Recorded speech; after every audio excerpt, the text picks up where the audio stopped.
আসসালামু আলাইকুম। নিয়ে এসেছি সম্পূর্ণ ভিন্ন ধরনের একটা পায়েসের রেসিপি, আর সেটা হলো গাজরের পায়েস। এটা খেতে এতটাই টেস্টি হয় যে যে একবার এটা তৈরি করে খাবে সেই এটার প্রেমে পড়ে যাবে। আমার বাসায় তো এই শীতের সিজনে মাঝে মধ্যে এই পায়েসটা তৈরি করা হয়, কারণ সবাই খুবই পছন্দ করে। তো প্রথমে এখানে আমি একটা বড় সাইজের গাজর নিয়ে নিয়েছি। এখন এই গাজরটাকে আমি পানি দিয়ে ভালোভাবে ধুয়ে পরিষ্কার করে নিচ্ছি। এই একটা গাজর দিয়ে কিন্তু অনেকটা পায়েস তৈরি করে নেওয়া যাবে। আপনারা চাইলে কিন্তু এখানে আরও বেশি গাজর নিয়ে নিতে পারেন। এখন এই গাজরের খোসাটা আমি ভালোভাবে ছাড়িয়ে নিচ্ছি।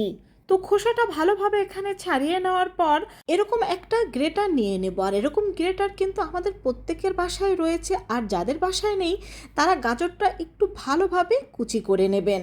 তো এখন এই গ্রেটার যেই একেবারে ছোট অংশ রয়েছে সেটা দিয়ে এটাকে আমি ভালোভাবে গ্রেট করে নিচ্ছি।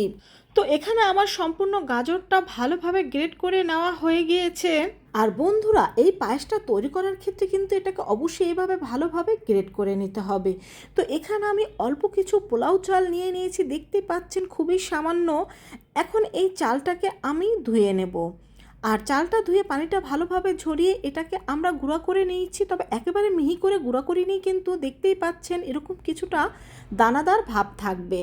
একটা প্যানে আমি হাফ কাপ পরিমাণ পানি নিয়ে নিয়েছি, আর তার মধ্যে দিয়ে দিচ্ছি সেই গ্রেট করা গাজর। এই গাজরটাকে আমি মাত্র 2 থেকে 3 মিনিট এই পানির মধ্যে ভাপ দিয়ে নেব। এই বলকটা ওঠার সাথে সাথে এটাকে আমি নামিয়ে নেব, আর নামিয়ে এটার পানিটা ভালোভাবে ঝরিয়ে নেব। আর কিছুটা ঠান্ডা করে নেওয়ার পর এখন হাত দিয়ে চেপে চেপে এর ভেতর থেকে পানিটা ভালোভাবে বের করে নেব। বন্ধুরা, তোমরা যদি হুবহু এই রেসিপিটা ফলো করে এই গাজরের পায়েসটা তৈরি করে নিতে পারো, দেখবে আমার পরিবারের মতো তোমাদের পরিবারের সবাইও এই গাজরের পায়েসটা খুবই পছন্দ করবে। তো সম্পূর্ণ গাজরের পানিটা কিন্তু আমি ঝরিয়ে নিয়েছি।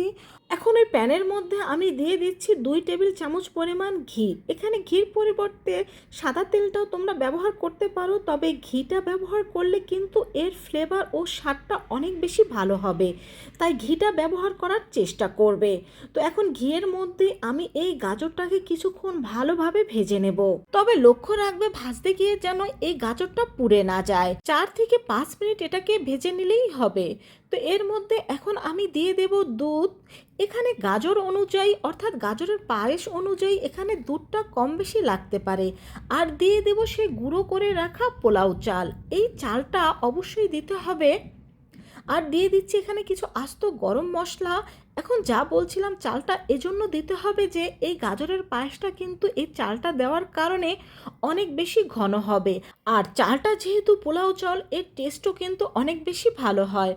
তো দুধটা যখন 1/3 ভাগ কমে যাবে তখন এর মধ্যে আমি দিয়ে দিচ্ছি খেজুরের গুড় আর চিনি। এখানে খেজুরের গুড়টা আমি বেশি দেবো আর চিনিটা কম দেবো, কারণ এই শীতের সিজনে পায়েস হোক বা পিঠা, এর মধ্যে কিন্তু খেজুরের গুড়টা একটু বেশিই ভালো লাগে। তো আমাদের পায়েসটা কিন্তু একেবারে হয়ে গিয়েছে। এরকম অবস্থায় এটাকে আমি নামিয়ে নেব।